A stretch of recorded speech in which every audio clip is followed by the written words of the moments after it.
बदायूं में समाजवादी के प्रदेशाध्यक्ष श्यामलाल पाल ने पत्रकारों के साथ प्रेस वार्ता करते हुए सत्ता पक्ष पर जमकर हमला किया। दरअसल सपा संविधान की रक्षा करने के लिए संविधान मान स्तंभ स्थापना दिवस कार्यक्रम में वे पहुंचे थे। सपा प्रदेश अध्यक्ष श्यामलाल पाल ने यूपी के ऊर्जा मंत्री और भाजपा सरकार पर तीखा हमला बोला। उन्होंने कहा कि भाजपा को बिजली उत्पादन की कोई समझ नहीं है। 2012 में सपा सरकार ने 5 पावर प्लांट लगाए थे जिनसे अभी भी बिजली मिल रही है, लेकिन मौजूदा सरकार खुद बिजली पैदा नहीं कर पा रही है।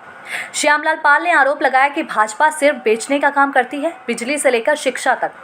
उन्होंने कहा कि सरकार बड़े उद्योगपतियों के स्कूल खुलवाना चाहती है, जबकि गरीबों के लिए 5000 प्राइमरी स्कूल बंद किए जा रहे हैं। शराब की दुकानें बढ़ रही हैं, लेकिन पाठशालाएं बंद हो रही हैं। उन्होंने ये ऐलान किया कि अगर सपा सत्ता में आई तो नई शिक्षा नीति लागू कर गरीबों के बच्चों को बेहतर शिक्षा दी जाएगी।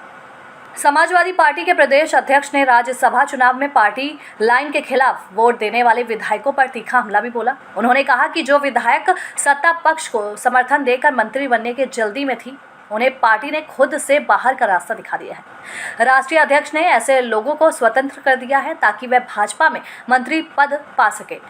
अब उन्होंने ये आरोप लगाया कि ये लोग न सिर्फ पार्टी के बल्कि संविधान के भी विरोधी हैं। प्रदेश अध्यक्ष ने कहा कि 2027 में जनता इन्हें सिखाएगी कि उन्हें समतावाद के साथ रहना या पूंजीवाद के साथ। उन्होंने साफ कहा कि समाजवादी पार्टी संविधान और सामाजिक न्याय के पक्ष में खड़ी है और ऐसे अवसरवादी लोग चाहे मंत्री बने या पद पाएं, जनता उन्हें माफ नहीं करेगी। देखिए, देश के संविधान में भारतीय जनता पार्टी और आरएसएस के लोग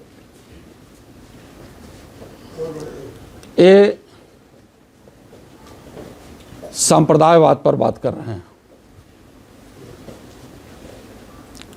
सनातनवाद क्या है, नमाजवाद क्या है, इस पर राजनीति करने वाले लोग हैं। देश में विश्वविद्यालय हों, डिग्री कॉलेज हों, देश में विद्यालय छोटे बड़े हों, इस पर उनकी राजनीति नहीं है। उनकी राजनीति है एजुकेशन को खत्म करना, एक दूसरे में नफरत पैदा करके, हिंदू का मुसलमान से, मुसलमान का हिंदू से, यादव का पाल से, पाल का मौर्य से, मौर्य का पासी से, पासी का खटिक से, खटिक का कश्यप से, इस प्रकार से नफरत पैदा करने वाले लोग हैं।